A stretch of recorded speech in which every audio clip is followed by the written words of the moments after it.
Assalamualaikum warahmatullahi wabarakatuh. Hai Sobat Info. Setiap dari kita pasti ingin menjadi perempuan yang baik, cantik rupa, dan paling utama ingin menjadi perempuan yang cantik hati serta akhlaknya. Berikut adalah cerita tentang perempuan yang begitu cantik hati dan akhlaknya.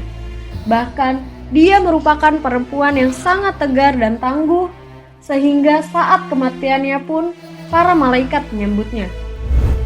Jangan lupa untuk klik tombol subscribe dan aktifkan lonceng notifikasi agar bersama kita berbagi info dan video terbaru dari kami. Nusaibah binti Ka'ab radhiyallahu anha. Namanya tercatat dalam tinta emas penuh kemuliaan. Bahkan ribuan malaikat pun menyambut kematiannya. Hari itu, Nusaibah sedang berada di dapur. Suaminya, Said, sedang beristirahat di bilik tempat tidur. Tiba-tiba terdengar suara gemuruh bagaikan gunung-gunung batu yang runtuh. Nusaibah menerka, itu pasti tentara musuh. Sebab beberapa hari terakhir ketegangan memuncak di kawasan Gunung Uhud. Ia pun bergegas meninggalkan apa yang sedang dilakukannya dan masuk ke bilik.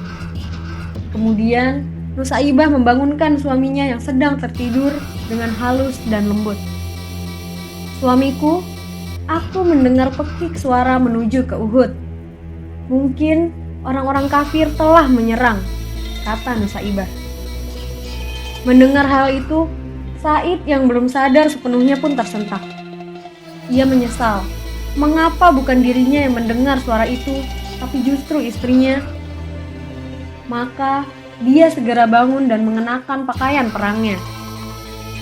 Waktu Said menyiapkan kuda, Nusaibah menghampiri dan menyodorkan sebilah pedang kepada Said. "Suamiku, bawalah pedang ini dan jangan pulang sebelum engkau menang," ucapnya. Said memandang wajah istrinya. Setelah mendengar perkataan Nusaibah, tak pernah ada keraguan pada Said untuk pergi ke medan perang. Dengan sigap, ia menaiki kudanya dan terdengarlah derap suara langkah kuda yang menuju ke utara. Ia langsung terjun ke tengah medan pertempuran yang sedang berkecamuk. Di satu sudut lain, Rasulullah SAW melihat Said dan tersenyum kepadanya. Senyum yang tulus itu pun semakin mengobarkan keberanian Said. Sementara di rumah, Nusaibah duduk dengan gelisah. Kedua anaknya, Ammar yang berusia 15 tahun dan Sa'ad yang 2 tahun lebih muda pun memperhatikan ibunya dengan pandangan cemas. Ketika itulah tiba-tiba muncul seorang penunggang kuda yang nampaknya sangat gugup. "Ibu, salam dari Rasulullah SAW. Suami ibu bernama Said, baru saja gugur di medan perang. Beliau adalah syahid," ujar si penunggang kuda. Nusaibah pun tertunduk sebentar. "Inna lillahi wa inna ilaihi roji'un," gumamnya. "Suamiku telah menang berperang. Terima kasih ya Allah," ucapnya bersyukur. Setelah pemberi kabar itu meninggalkan tempat, Nusaibah pun memanggil Ammar. Ia tersenyum kepada sang anak. Di tengah tangis yang tertahan, "Ammar, kau lihat ibu menangis. Ini bukan air mata sedih mendengar ayahmu telah syahid. Ibu sedih karena tidak memiliki apa-apa lagi untuk diberikan bagi para pejuang Nabi. Maukah engkau melihat ibumu bahagia?" tanya Nusaibah. Ammar mengangguk dan hatinya berdebar-debar. "Ambillah kuda di kandang dan bawalah tombak. Bertempurlah bersama Rasulullah hingga kaum kafir terhapus," katanya pada Ammar.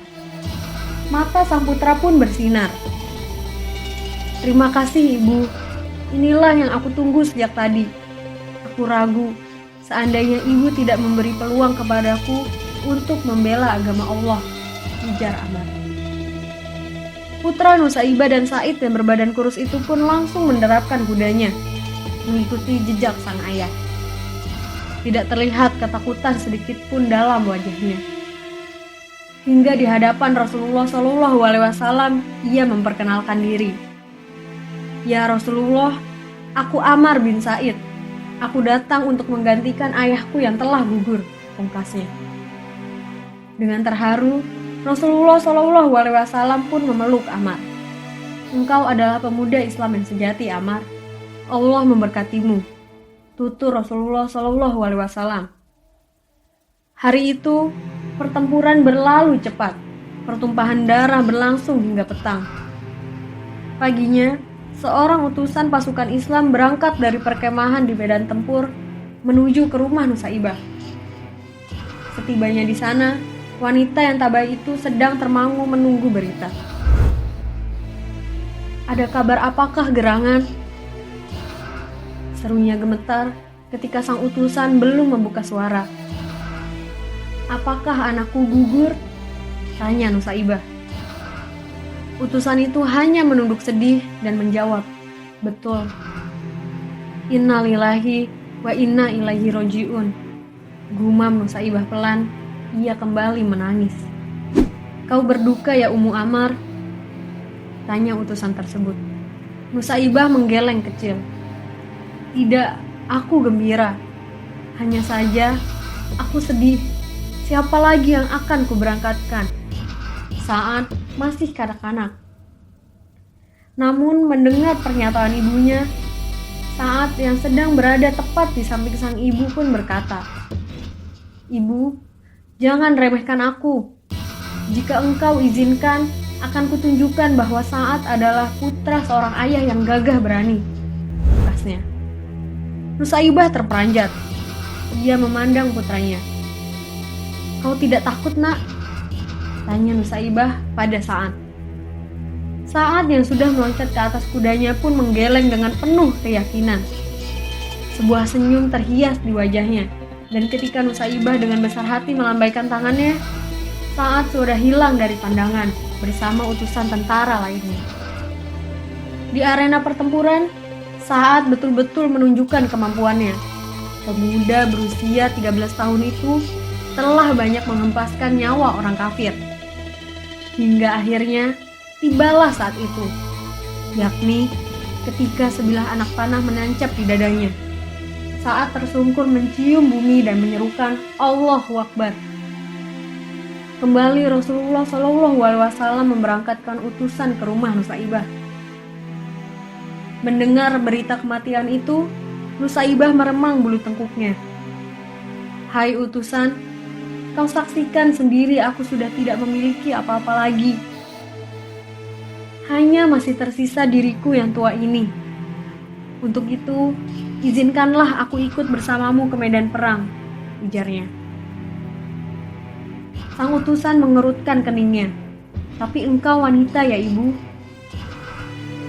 Nusaibah yang tersinggung pun mengatakan, "Engkau meremehkan aku karena aku wanita. Apakah wanita tidak ingin pula masuk ke surga melalui jihad?" Nusaibah tidak menunggu jawaban dari utusan tersebut. Ia langsung bergegas menghadap Rasulullah SAW dengan mengendari kuda yang ada. Setibanya di sana, Rasulullah SAW mendengarkan semua perkataan Nusaibah dan berkata dengan senyum, "Nusaibah yang dimuliakan Allah, belum masanya wanita mengangkat senjata. Untuk sementara, engkau kumpulkan saja obat-obatan dan rawatlah tentara yang luka-luka. Pahalanya sama dengan yang bertempur." Mendengar penjelasan Nabi yang mulia, Nusaibah langsung menenteng obat-obatan dan berangkat ke tengah pasukan yang sedang bertempur. Ia merawat mereka yang mengalami luka-luka dengan cermat. Hingga pada suatu saat, ketika ia sedang menunduk dan memberi minum kepada seorang prajurit muda yang terluka, tiba-tiba rambut prajurit itu terkena percikan darah.